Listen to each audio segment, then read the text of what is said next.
하이, 한량입니다. 지난 금요일에 나스닥 지수가 2% 이상 상승 마감을 했습니다. 지난주 한량존 영상에서 CPI 지수 발표 이후 만들어낸 이 양봉을 기준으로 어떤 흐름이 이어가는지 지켜봐야겠다고 말씀을 드렸었는데요.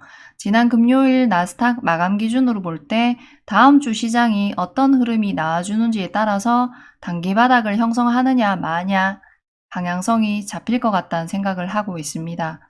차트를 길게 보면 시장은 여전히 하락 추세의 큰 틀 안에서 흐름을 만들어가고 있습니다. 시장의 방향성이 바뀐 것은 아니네요. 큰 하락 추세 안에서 여기가 첫 번째 하락 파동, 여기가 두 번째 하락 파동, 그리고 이번이 세 번째 하락 파동으로 보여집니다. 이번 세 번째 하락 파동에서 추세상 고점 라인을 빨간색 선으로 표시했습니다. 차트를 가깝게 확대해 보면 지난주 금요일에 추세선을 돌파할 만한 위치에서 마감을 시켜 놓았네요. 기존 방향성을 벗겨내는 흐름이 나오는 타이밍에서 방향성의 변화를 기대해 볼 수도 있습니다. 그러니까 다음 주에 나스닥이 저 추세선 흐름을 무시하고 위로 올라가든 옆으로 비비는 흐름이 나온다면 어느 정도 추세의 변화를 기대해 볼 수 있겠다 생각하고 있습니다. 나스닥 일봉 차트 말고 시간봉 차트로 보면 조금 더 신뢰도 높은 시그널을 확인할 수 있네요. 일봉 차트에서 파란색 박스로 표시해둔 세 번째 하락파동 구간의 시간봉 차트 흐름입니다. 이렇게 노란 선으로 추세를 만들어가던 하락 추세를 갭으로 돌파시키는 흐름이 나왔습니다. 그리고 다시 추세선 안으로 들어가기보다는 추세선 지지를 받으면서 방향성을 바꾸려는 흐름을 보여주고 있습니다.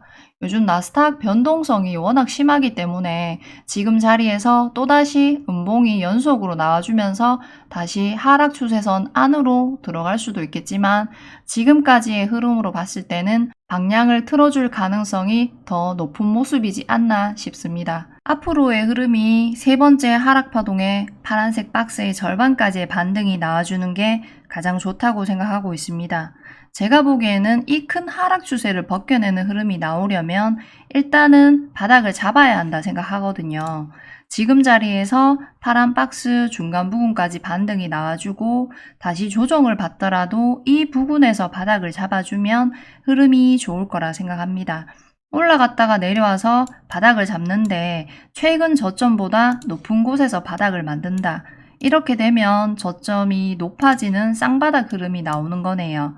그리고 이 구간에서 탄탄한 지지 라인을 만들고 나서 이 추세선 돌파를 시도하는 게 차트 흐름상 이쁜 흐름이 나올 것 같다 생각하고 있습니다. 이번 영상은 지수 차트 해석보다는 주말 사이에 있었던 뉴스들을 바탕으로 앞으로 시장 흐름을 생각해 보겠습니다. 다들 알고 계시는 나스닥 상승 마감 이유입니다. 연준에서 금리 인상 속도 조절에 대한 기대감이 나오면서 나스닥이 상승 마감을 해주었습니다. 이런 기대감에 대해서 연준의 어떤 제스처가 나온 상황이 아니라서 단순 시장 참여자들의 기대감으로 만들어낸 상승일 수도 있다 생각하고 있습니다. 그리고 이런 기사가 있었는데요. 금리 인상에도 불구하고 미국의 소비 심리가 줄어들지 않았다고 합니다. 카드 결제액 증가를 보고 판단한 것 같은데요. 물가 상승으로 인해서 기본적으로 소비해야 하는 식음료의 가격이 올라서 거래 금액 증가했네요. 같은 내용을 다루고 있는 다른 기사들을 살펴보면 식음료 이외에 가전, 사치품 등의 소비는 줄어들었다고 하니까 이게 소비 심리가 위축되지 않은 관점으로 접근하면 안 되는 것 같다 생각합니다. 11월에 미국 중간선거 이벤트가 있습니다.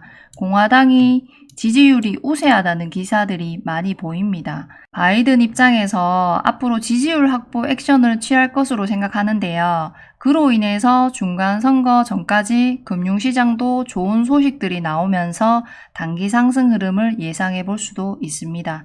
주말 사이에 중국에 관한 이벤트가 하나 종료되었네요. 시진핑 국가주석의 사면임이 사실상 확정되었다고 합니다. 시진핑 주석 연임이 확정되면서 불확실성에 대한 리스크가 하나 해소되었다고 생각합니다.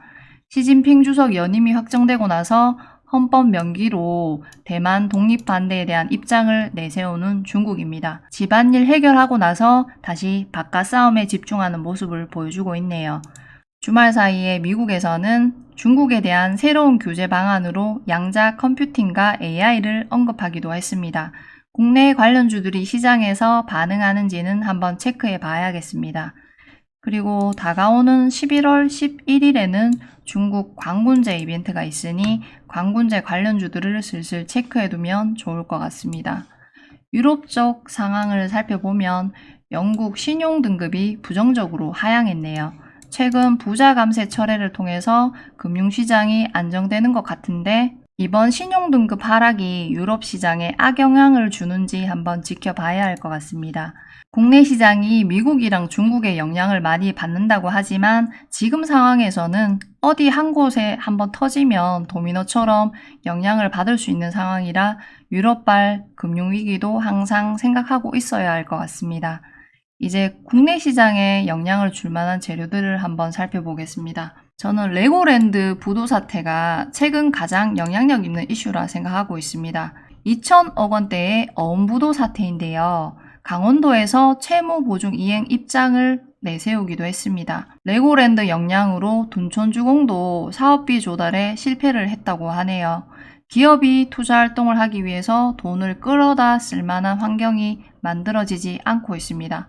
가뜩이나 유동성이 줄어든 상태에서 회사채 시장까지 영향을 받는다면 기업의 현금 흐름에 큰 타격을 받을 수도 있습니다. 레고랜드 사태가 나름 심각한 상황인지 주말에 모여서 긴급 회동을 했네요. 회동으로 발표한 방안은 이제 별로 놀랍지도 않은 시장의 유동성을 공급한다는 방안입니다. 대충 내용을 살펴보면 24일부터 채권 안정 펀드 매입을 시작하고 회사채 매입 한도를 8조에서 16조까지 확대한다 등등이 있습니다. 증한 펀드나 채한 펀드가 유동성이 줄어드는 국내 시장에 상승 모멘텀을 만들어 줄지는 의문이지만 다음 주 국내 시장이 어떻게 반응하는지 한번 지켜봐야겠습니다. 미국의 상황을 본다면 중간선거가 코앞이기 때문에 금융시장에 안 좋은 흐름을 만들어내지는 않을 것 같습니다. 자국 우선주의인 미국이기 때문에 중국에 대한 대응도 중간선거가 끝난 시점부터 다시 적극적으로 움직일 거라 개인적으로는 생각하고 있어서 다음 주 시장은 조금은 긍정적인 흐름을 기대해 볼 수 있지 않을까 생각해 봅니다. 10월 5주차 한량존 관심 종목입니다. 첫 번째로는 지난주에 엄청난 변동성을 준 네옴시티 관련주들로 정리했습니다. 빈살만 방한 계획이 없다는 소식으로 관련주들이 급락을 했지만 다시 원희룡 장관이 네옴시티와 관련해서 사우디 방문 입장을 내세우면서 주가를 회복하는 흐름을 보여주었습니다. 들어온 돈이 있기 때문에 역시 쉽게 죽지 않는 모습을 보여주고 있습니다. 네옴시티 완공까지 아직 시간이 많이 남아있기 때문에 앞으로 더 길게 가기 위해서 한번 쉬어가는 흐름이 나와준 것이 아닌가 생각해 봅니다. 대장주인 한미글로벌을 살펴보면 지난주 월요일 급락이 나왔음에도 일봉상 22평선 지지를 강력하게 받으면서 상승 추세를 무너뜨리지 않았습니다. 앞으로 이 가격대 구간에서 힘을 모아서 다시 상승 추세를 만들어 가는지 지켜보려 합니다. 다음은 전기차 관련주들로 정리했는데요. 미래나노텍은 시간봉 차트로 추세가 무너지고 있는 모습이라서 이제는 덜 집중해서 봐도 된다는 생각이 드네요. 카카오 화재로 엮이면서 성우 하이텍이 엄청 강한 모습을 보여주고 있습니다. 바닥권에서 거래대금 터뜨리면서 하락 추세를 돌려놓은 상태인데요. 앞부분 매물대 소화하고 앞으로 상승 추세를 이어가는지 한번 지켜보면 좋을 것 같습니다. 다음은 거래대금 터진 원전 관련 종목들로만 정리했습니다. 폴란드에 이어서 체코 수주까지 기대감이 형성되고 있으니까 한동안은 원전주를 지켜봐야 할 것 같습니다. 다음은 로봇 관련주들이 지난주에 좋은 흐름을 보여주고 있어서 개인적으로 좋아 보이는 몇 종목을 관심 종목으로 정리했습니다. SBB테크는 최근 신규 상장한 종목인데 감속기 관련 사업을 하고 있는 기업이네요. 같은 사업을 하고 있는 기업으로는 SPG가 있습니다.